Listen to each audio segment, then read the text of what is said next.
Hey guys, what is up? Today I thought I'd do something different and every end of the year video there's the best of the year movies, which I watch them all. And for me, it's too early to do one of those because I just have not gone to see a lot of the movies. I've seen like 4 or 5, and they've been all pretty good.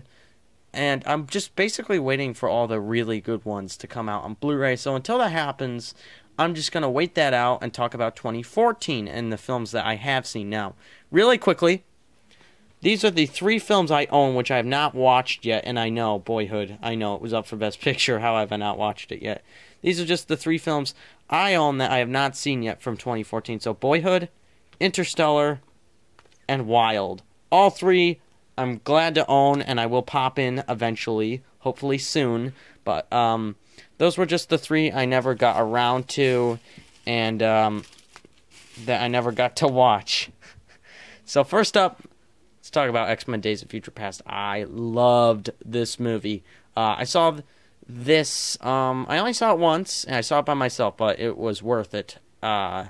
Definitely love this movie. It's probably the best X-Men movie in the whole franchise right now, I'd say. X-Men Origins and the Wolverine, they're kind of like, eh. And the X-Men 3 is crap.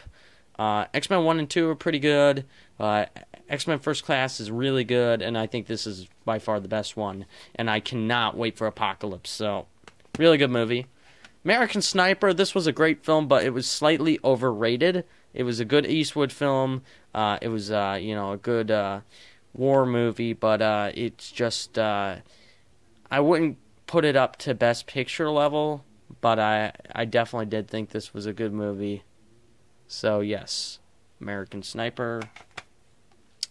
Captain America: The Winter Soldier, probably the best Marvel film. I'd say The Avengers is better than this, but this is probably like the second best Marvel film in my opinion. The action's better. Everything's better in this film. And I had a blast, and I cannot wait for Civil War. Guardians of the Galaxy. We had a great year for all Marvel films, including X-Men. So, Guardians, this is probably the most fun I've had with a Marvel movie. It's a real lighthearted, fun popcorn film. I have a lot of fun watching this, and this was the only film I saw twice in theaters. Sorry about that, guys. Next up is Birdman. Birdman, I thought, was an overrated movie. Really cool case, really cool Blu-ray. It's a red Blu-ray case, which is really neat.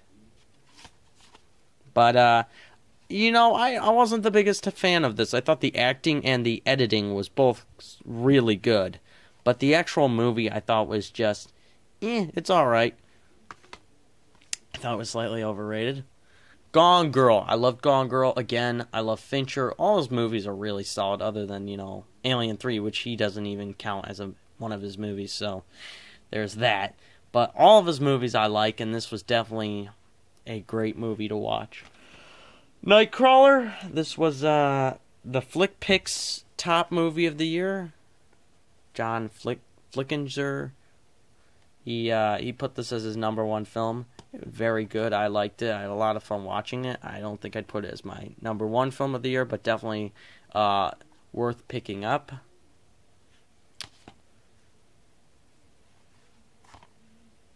Next up, Dawn of the Planet of the Apes. Again, I saw this one in theaters. I had a lot of fun with it. This reminded me of just like raising the bar for a movie. This is the, it's like Star Wars to Empire Strikes Back. Empire Strikes Back is better, and Dawn is better. I had so much fun with this. There's a point in this movie where an ape has 2 light machine guns while riding a horse shooting people. What more can you ask for? And I can't wait for War of the Planet of the Apes. Next up, Live, Die, Repeat, or Edge of Tomorrow. Edge of Tomorrow. I thought this was good.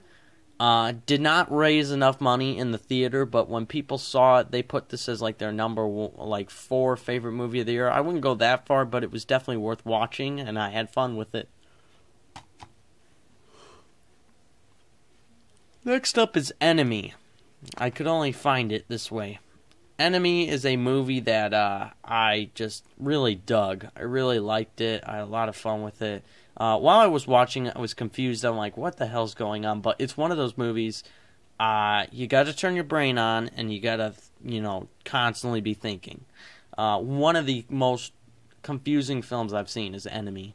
But when you look at Chris Stuckman's explained video for Enemy, you love the movie so much more. Like, I had a blast after watching his video analysis after I watched the movie. I'm like, that makes sense. So, if you are going to watch it, I highly recommend you watch Chris Stuckman's explained video for this movie, because he really helped me out with that. I was really glad he made that video. Next up, I don't really like a lot of these, but this one was pretty good. The Fault in Our Stars, one of these, teen cancer movies.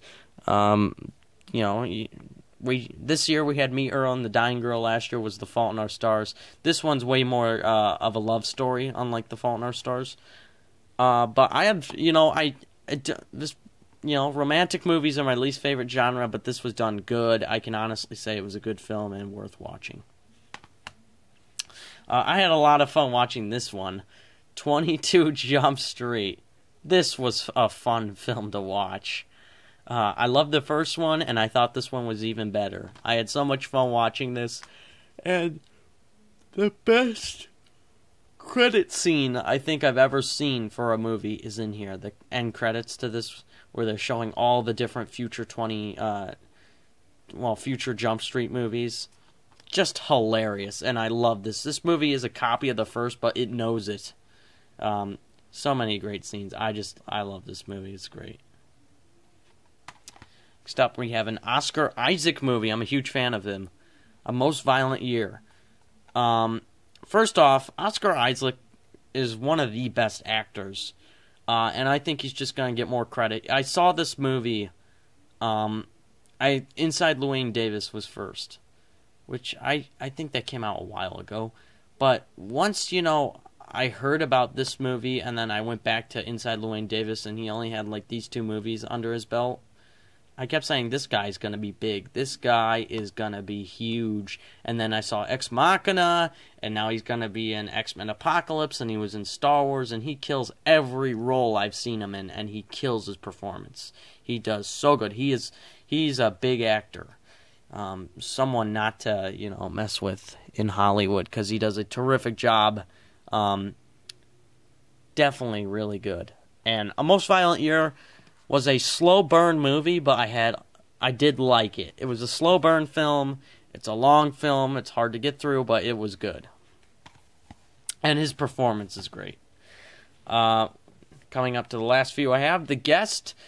Interesting movie. Very weird, very different. It's by the guy who made You're Next, which I liked You're Next. Just a different weird movie, but I had fun watching it, and I'd say check it out. Has a twist in there I did not expect. John Wick, kind of like a revival for Keanu Reeves. Really cool movie. Again, not a perfect movie, but it's a great popcorn flick. Also, before I tell you my top pick of last year, I can't go unmentioned without mentioning the Lego Movie. I forgot about this one. Lego Movie, one of the best kids movies that came out that year. Just a overall fun film, and I'd encourage anyone to watch it. So check out the Lego Movie for seriousness. Check it out.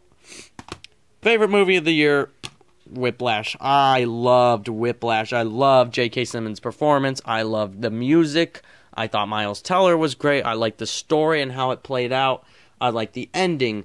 Everything in this movie I liked. I loved this movie, and this is one I've rewatched probably 3 times or 4 times now since it's been out on Blu-ray. Absolutely loved it. I love the insults J.K. Simmons says. He really steals every scene he's in, and this is a great movie that has to be watched by everyone, I think. So yeah, Whiplash, my top movie of last year that I've seen. I'm still getting to a couple films. I did see other movies like The Babadook. I just don't own them yet. So yeah, those are my movies of 2014 and what I think of them. Thanks for watching, guys. This was a little bit of a different video, but I wanted to do something different. So, thank you for watching.